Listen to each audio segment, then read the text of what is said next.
સવારના 9 વાગ્યાથી અમે ચેકઆઉટ કરી લીધું હોટલમાંથી આબુ ઉપરથી, અને હવે જાય છે આબુ રોડ. અને ત્યાંથી પણ એક ફરવાનું સ્થળ છે ઋષિકેશ. ગાડીવાળા ભાઈ આપણને એની તરફથી લઈ જાય છે. Thank you. ઋષિકેશ જોઈએ છે કેવું છે. બરોબર.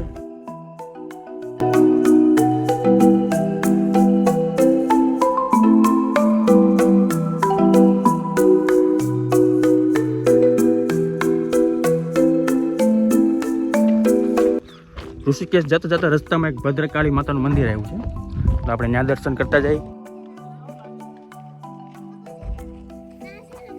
ખૂબ જ જૂનું અને પૌરાણિક મંદિર છે. ડુંગરાની વચ્ચે આવેલું સરસ મજાનું દ્રશ્ય પણ અહીં જોવા મળે એવું છે. હાલો તો અહીંયા મંદિરે જઈ દર્શન કરીએ.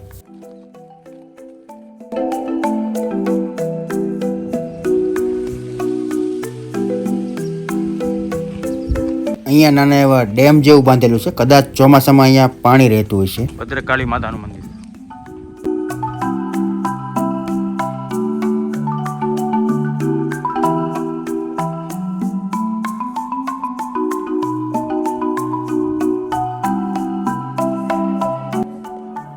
મંદિરની અંદર ફોટો અને શૂટિંગ એલાઉડ નથી, તો આપણે દર્શન નથી કરાવી શકતા.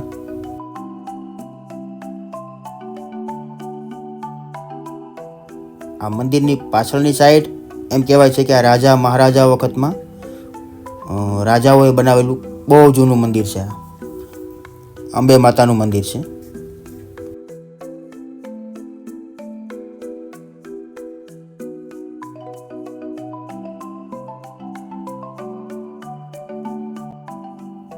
તો અહીંથી નીકળીને હવે જઈએ છીએ ઋષિકેશ તરફ.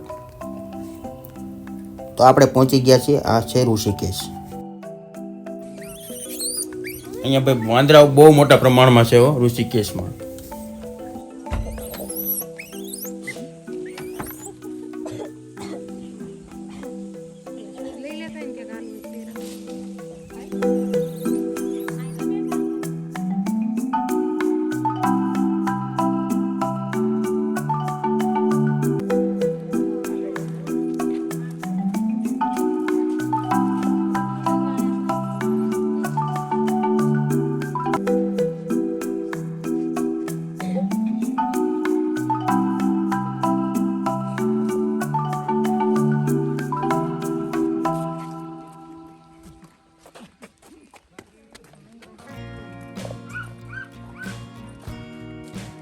આપણે આવી ગયા છીએ ઋષિકેશ મંદિર.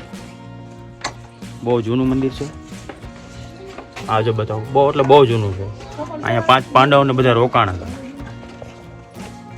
પહાડોની વચ્ચે.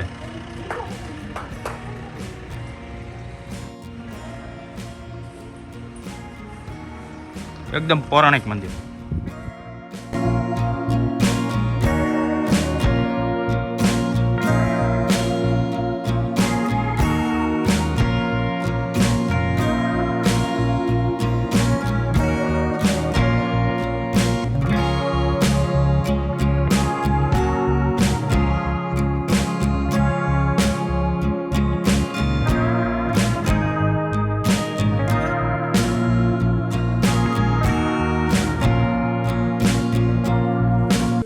જે ચટ્ટાન દેખાય છે ને, આ ચટ્ટાન એ ઓલા ભાઈ એમ કહે છે કે આ ભીમે ચડાવે છે. ભીમે મૂકેલી ભીમ.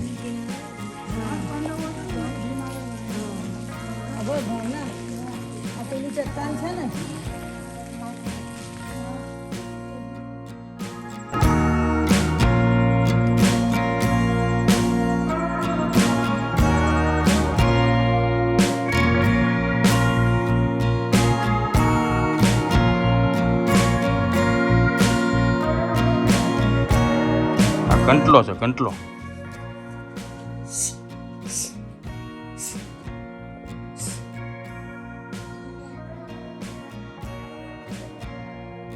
પીડા ભાઈ બેઠા છે આરામ.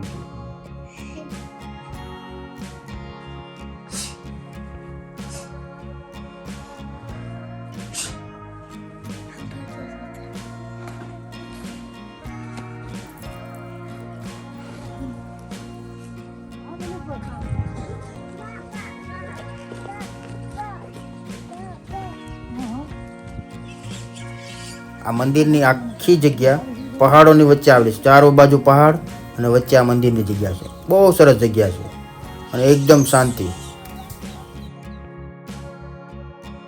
હવે અહીંયાથી નીકળીને અમે જઈએ છીએ આબુ રોડ.